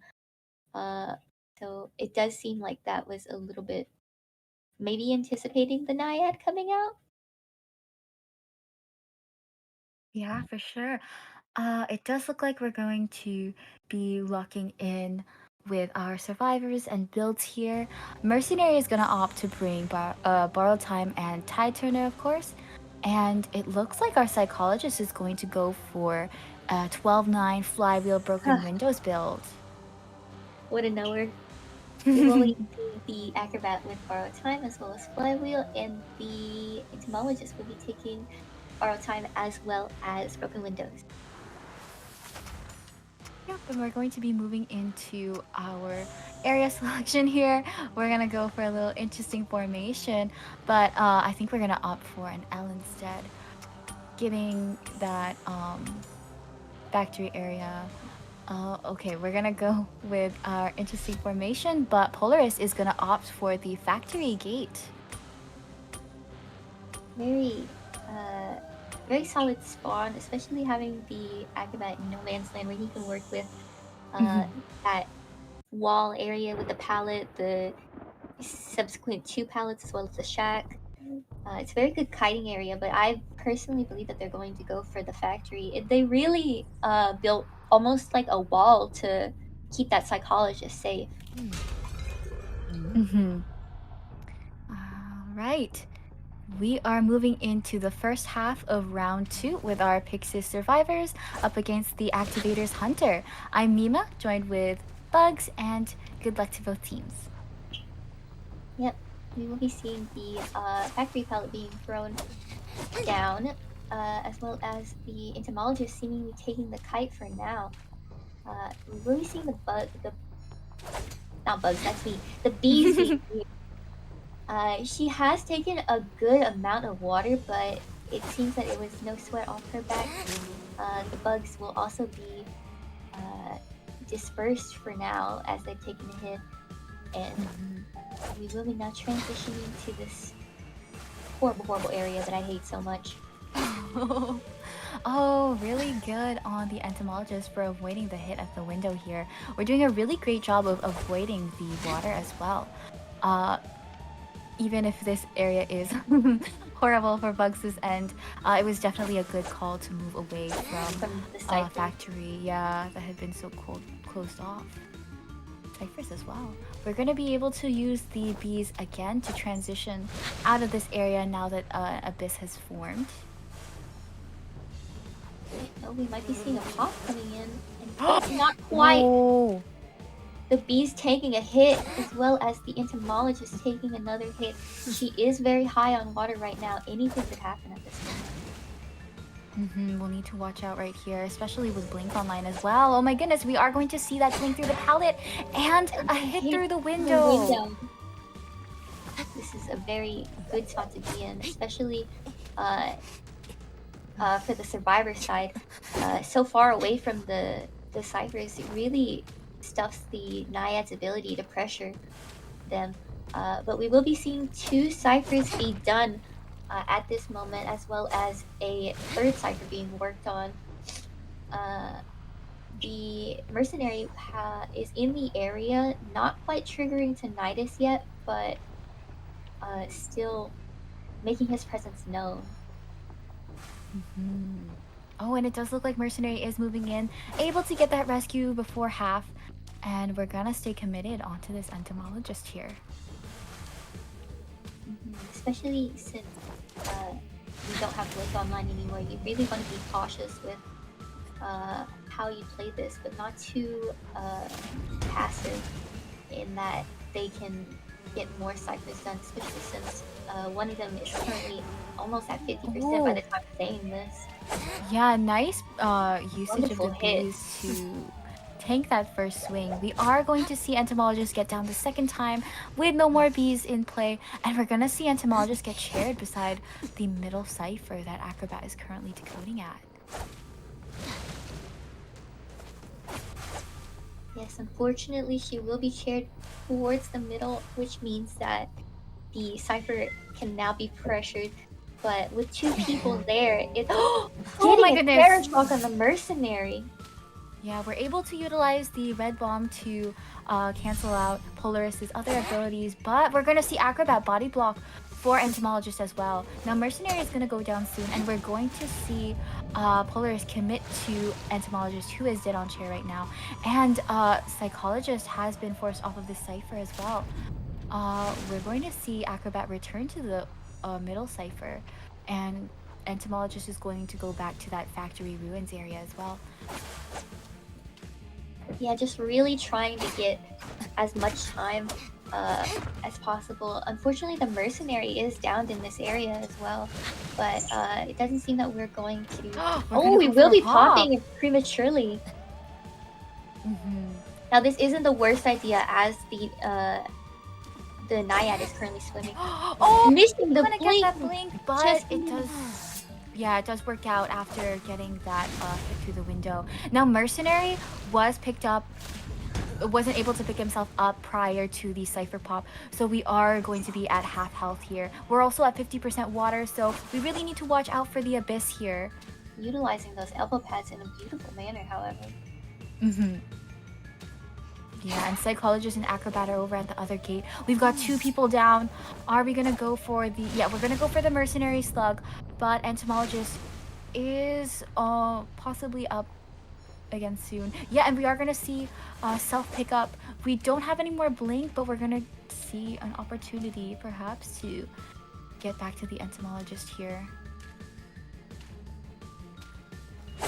The Entomologist is buying so much time for the Mercenary to pick up. Unfortunately, getting another Terror Shock on the Entomologist there, but this is bought extremely good time for the Mercenary to pick up. He's at 90% now, probably going to pick himself up immediately by the time of the Yeah. next save. And another thing is that we're going to see the Psychologist utilize that whistle. We do have that stress bubble, so we're gonna be able to get Mercenary back to full health. We could be seeing we're going to see Polaris catch up to the Mercenary here, still with detention, but only 25 seconds left. This is going to be a really close match. Psychologist and Acrobat have opted to exit, and we're going to see Mercenary go towards the gate. He does have 2 options here with both the dungeon and the gate open close by. Only a few more seconds of detention left. With his fellow survivors gone, he really has the opportunity to utilize the pallets more and gain out so much distance. And we will be seeing the Mercenary just walk out the gate. Oh, really close call. That was a really amazing kite that we saw on Entomologist and as well as the Mercenary. Congratulations to Pixis for the 3-man escape, and really well done for Activators. We're going to see the deduction scores here. We saw 4 pallets destroyed, 9 strikes, 2 Terror Shocks, and 6 knockdowns from Activators Polaris. Yeah, that was very, very beautiful gameplay from the survivors' part, especially the assistance that the entomologist received towards the time that she was on her last chair. It was really game changing, considering that typically we do see the survivors going for a more aggressive approach with their support once we get towards the last chair, especially when you're so far into the ciphers like that. It's really really goes to show how good of communication that these survivors have. Yeah, for sure. I think they made a lot of great calls here, and they were able to pull up all the stops when they needed to. I thought for sure that there was a strong possibility of getting snowballed over at the middle cipher because that was their last cipher in the end. And Polaris had even locked it off with that water as well. But they went all in with the rescue, and it definitely paid off. And good on Polaris for keeping their cool as well, because it was such like an intense matchup and there is so much to keep track of.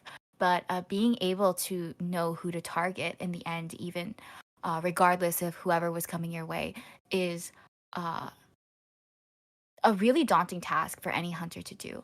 And I think Polaris did a really good job with that as well. And I think it really goes to show how Polaris knows how to utilize the Naiad as well. Not beyond just like the water usage, but the understanding of Naiad's hitbox as well. Like knowing when to walk through pallets or when to like swing at them. And same with the windows. Like despite a lot of these survivors making it past the window vault, we did see a lot of getting hit through. Yeah, exactly. Which is always rough when you're that survivor, but it just goes to show how much expertise that the hunter has with who they're playing as. Yeah, we will be seeing our bans coming through. To quick reminder that for AT, the barmaid as well as the thief is unfortunately banned for globally, but our bans for this round will be Seer as well as the dancer. Again, the dancer is extremely strong on this map, especially with how flat it is. She can offer so much support with either her fast boxes or her slow boxes, and also give a little bit of boost to the decoding process as well. So it's completely understandable that she's been taken out of the running. Absolutely. You bring up a great point as well, Bugs, in terms of like map flatness, because a weakness that Dancer definitely has in regards to the music boxes is that when the ground is like elevated even just by a little bit. I'm talking about Birdcage, Sacred Heart Hospital, the 2-story in Moonlit River Park where the cipher is usually at, the cipher and the locker. If you put like a box there, for example, it only works on that bit of elevated ground, and it's such like a frustrating thing, but definitely a gripe about music boxes that I have as a dancer main. She's But very particular yeah. about what she affects. Yeah, it's okay. Margie's just up there sometimes. Good for her. We are also going to see Steer taken off the table, and of course, our global bans are going to be Barmaid and Thief. We're Yes, gonna get our lock-ins shortly, as well as a Hunter ban. this year is definitely completely understandable. He offers a lot of tankiness to the team and to anybody on the team actually, as well as just a general annoyance when when you see him staring at you from the corner of your screen. Absolutely. It does look like we're going to be taking Wax Artist off the table here, which solid choice. I mean, Wax Artist on a small map like Arms Factory is definitely such a pain, especially as the match can go on when you've eliminated some of those ciphers. Even if you have it primed. Yay! I have to stop my thought. I heard the gasp. We will be seeing the Antiquarian as well as the Prospector come out. Yay! I am here for it. Like we're going for a more like bold approach moving into the second round. Of course, Activators does have to catch up in points quite a bit if we want to push for round 3. But with a team composition like this, you have really great harassers like Antiquarian and Prospector. And then we're going to bring Cheerleader into the mix. Really great being able to support these survivors, especially with their cooldowns. I finally get my Matthias gameplay too. Yes! It seems that AT is after our hearts today. Yeah, absolutely. It's really, really great to see such a fun lineup here. We're definitely gonna go with something a lot more fun and a lot more, honestly, like aggressive. Like I definitely am looking forward to this, and I'm so excited to see Puppeteer. I don't think we've seen him much of him at all in general, and I'm looking forward to it. Like when I was doing my stalking, I saw like I think it's Esme who is the Puppeteer main, and I was like really hoping for them to pull out that Matthias gameplay, and I'm glad we're gonna get to see it shortly. Our final 2 bans came through, by the way. We were so busy talking over Norton that we completely missed it.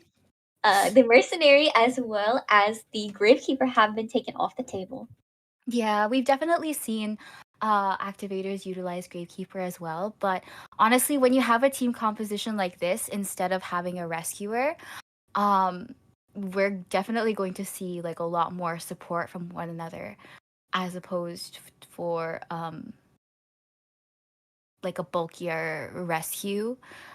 I think we definitely have like a lot of potential in terms of like being able to harass the hunter, as well as just Puppeteer's rescuing capabilities. I think with the Dauntless, it can really work in their favor. I'm wondering what builds they're going to go for, because there's another thing that you can do with Puppeteer where you can I think you can like it's like a healing trick that some people do when they don't have Yes, tide, I brought this up. right?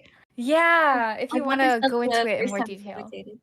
commentated. So the healing trick is that you heal somebody to almost full. Then you rescue as puppeteer. Uh, and then you is it have the puppeteer heal the yes you rescue the puppeteer and then he heals you and then Yeah. he gets an extra chip to work with as well as you being now at half health. Well, not Yeah, half health. exactly. That one, that The 25% quarter. chip. Yeah, Yeah. quarter. Really Yeah, makes that's you great. think what kind of hunter we can be seeing here. The opera singer is on the table, but Chishi might scare her away. Mm-hmm. Uh, What kind of that's a hunter are lot. you anticipating, Mima? I I'm hoping I to see a hunter that we haven't seen played, like in this tournament in You can say general. fool's gold. You can say fool's gold. I would love to see a fool's gold. Just putting that out there. Thank you, Bugs. I know I don't need your permission, but it helps me take the next step. Connected I with our minds there for a second. I know you mean fool's right? gold. Haven't seen him yet. Fortunately, he has not shown his face yet. Fortunately. I did not say fortunately. I said unfortunately. Okay, I got it. You know, yesterday when I was done with work, I literally texted Bugs. I was like, "How was it? Did you see Fool's Gold for our matchup yesterday?" That's how serious this is. But That's how serious it was. And we will be seeing oh a bloody queen. no, this is going to be exciting. I feel like, oh my gosh, like this is a really aggressive team composition, but Mary can definitely double down on that and be She's aggressive back. she's also extremely aggressive, offering so much pressure to ciphers as well as just general control, as well as in those tight areas where other hunters can't reach. She can just mirror through. Like I said, this map is very, very flat, so she can mirror just about anywhere. Yeah, definitely. Oh my gosh, this brings me back to like round twos, round threes from like older tournaments, older coas and whatnot, when you would take off like Dream Witch and stuff like that, and you'd see the Marys get brought out. I'm so excited. Like I feel like we just don't see Mary in general anymore. But it's always so fun to watch Mary gameplay. Like let's hope that considering the terrain that the objects in the map don't interfere with Mary as well, because I know it's really easy to accidentally get caught in the barrels or whatever, but same can be said for survivors. You know, when you're looking for that mirror, it's easy to run into things. But yeah, we're going to move into the area selection shortly, and we're going to get to see which builds everyone is carrying as well. It seems that we're going to have the cheerleader being taking. Everybody has 3, thankfully. Unfortunately for me, but thankfully. Everybody has 3. Cheerleader is going to be taking Flywheel, as well as the Puppeteer will be taking Tide Turner. The Antiquarian will also be taking Flywheel, and the Prospector will be taking a more rescuer approach with Tide Turner. Sorry, I needed to like take a Because moment. Ronald is dying. Ronald. Sorry. Oh my gosh, I need to be fast. But yeah, I'm fascinated to see like the double tide. I think that's definitely like a smart move though, considering we do have to get as many escapes as possible here for activators. And it looks like we're gonna go for the. Okay, I think we're gonna go for the L if we're gonna finalize it here. But it does. We're gonna complete kind of like the little thumbs up. Similar. It's the same spawn layout Yeah. as last match. It is very strong to have the the puppeteer in the middle as well, considering he's going to be taking a rescue approach. Typically, rescuers spawn in the middle just so that they have easy access to almost every chair in the map. Mm-hmm. Yeah, and if we do end up seeing cheerleader get chased instead, there's also like the prospector that you can transition towards to force some support. Now we are going to be moving into the second half of round 2 with our activator survivors up against our Pixis Hunter. Good luck to both teams. Oh, so it looks like we're going to actually go towards the shack area and have Antiquarian take our first kite. Very interesting choice for a first kite, but getting an early hit, not giving her even a second to use that bamboo stick. Mm-hmm. Now it does look like we don't have basement to worry about in this area, but shack itself is definitely a really good spot for Mary. And oh, we're going to see Patroller! Really aggressive play coming out here, especially just denying any use of the stick if she's waiting for the mirror. Mm-hmm. We're gonna see the mirror over here, and oh, we're gonna Just see dodging the a stick. pushback, but that Patroller does allow the For a Mary to very get quick our down. second hit. Yeah. It's also a very unfortunate chair placement, as well as the fact that all three ciphers are just so open, and also forcing the puppeteer to get off of his cipher. It seems that the Norton's coming in for a rescue, but he might be denied it. Right. Oh, we're able to utilize the speed boost from that hit. And we're going to see, a magnet over here. And Norton is going to take the body block. This is a very aggressive approach from Miss Mary, but that really is the beauty of Bloody Queen, as she is a very aggressive hunter. Yeah, that's right. Now we are going to catch sight of the Antiquarian over here at shack again. She's really utilizing her mirror, We're trying going to see a flywheel. Ooh, excellent stuns. We are going to see Mary get disarmed and avoid the pallet stun over here. Just a little bit of a standoff there at the pallet. Yeah. We will be seeing the Antiquarian transitioning to the middle here now that it's cleared up and the cipher has been finished. We have two ciphers. Cheerleader is also moving in, pinging for Antiquarian, but isn't able to encourage quite yet. We're going to see, Prospector's getting healed over here. So unfortunately, he's being healed by the Matthias, so he will have a chip and be still be at half health for until he's healed twice more. Yeah, I wonder if we're gonna see the Patroller utilized once again for this camp or anything, or if we're gonna save it for our next kite.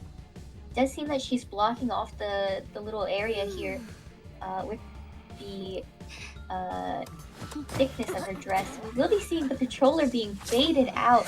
That trick is... Oh, we've switched to Blink and utilized it to get a hit on the Antiquarian here. No, Prospector! No. The Prospector caught in the crossfire, unfortunately. Yeah, the danger of wanted order does definitely give that. We're gonna see Antiquarian go and drop down into the basement. Good call on Mirone's end for buying a little bit more time, forcing the hunter to chair them in basement. But unfortunately, we are going to see Antiquarian get sent back to the manor. Are we going to see a mirror over? Okay, Prospector is able to pick himself back up, but we're going to see the Mary switch with their mirror image to catch up.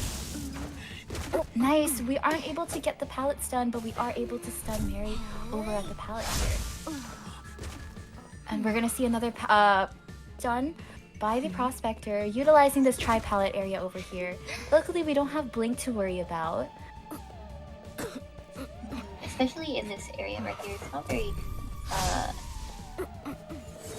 very good to utilize. Unfortunately, the cheerleader has not been able to support this Prospector, which is so sad for me. But good for the hunter.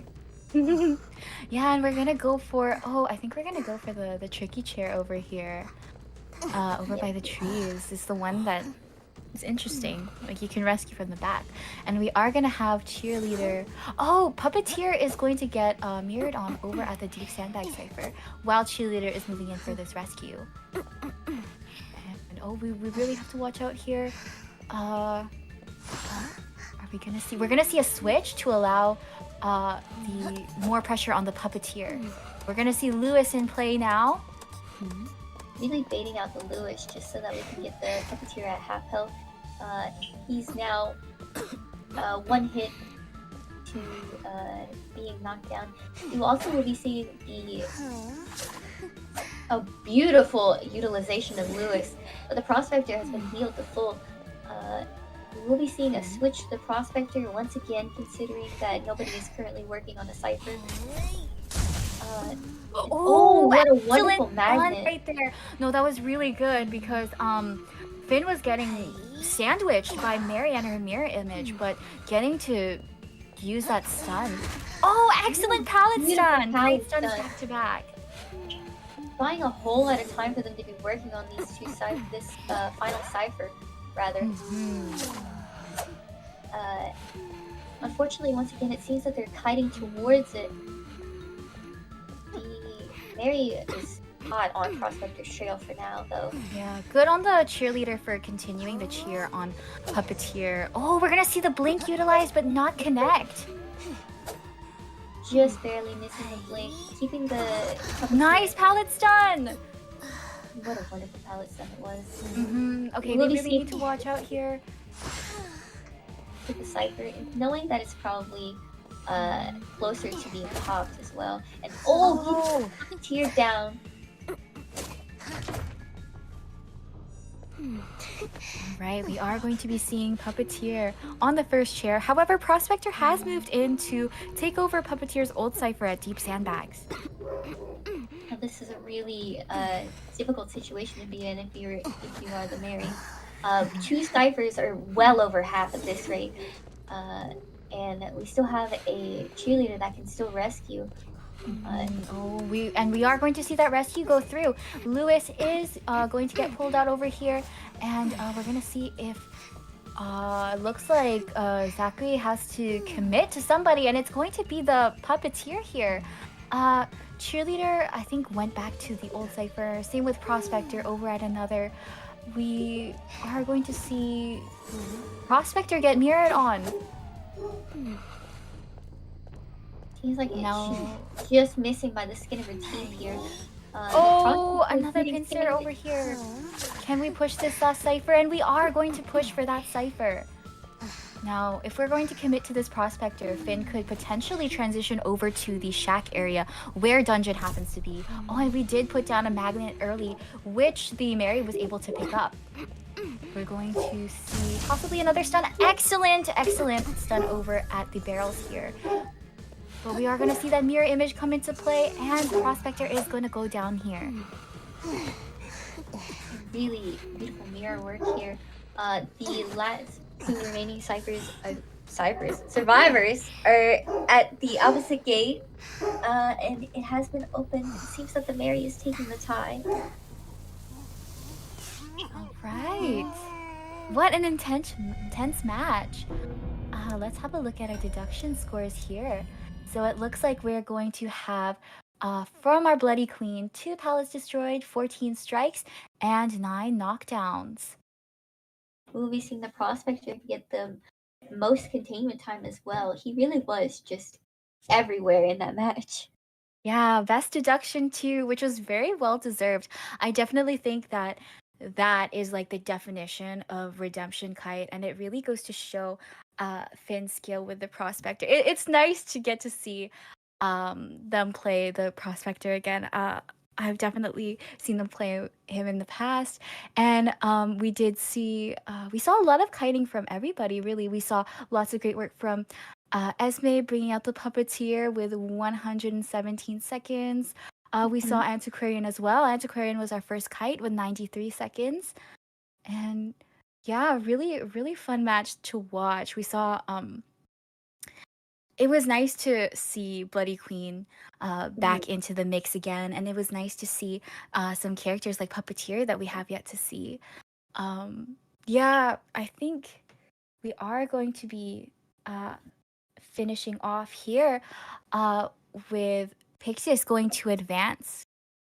But honestly, I think this matchup was a lot of fun. Both teams really gave it their all, and it's always amazing to see activators in play. So congratulations to Pixis and well done to activators. Especially since both teams played so well. It really was a very tense competition.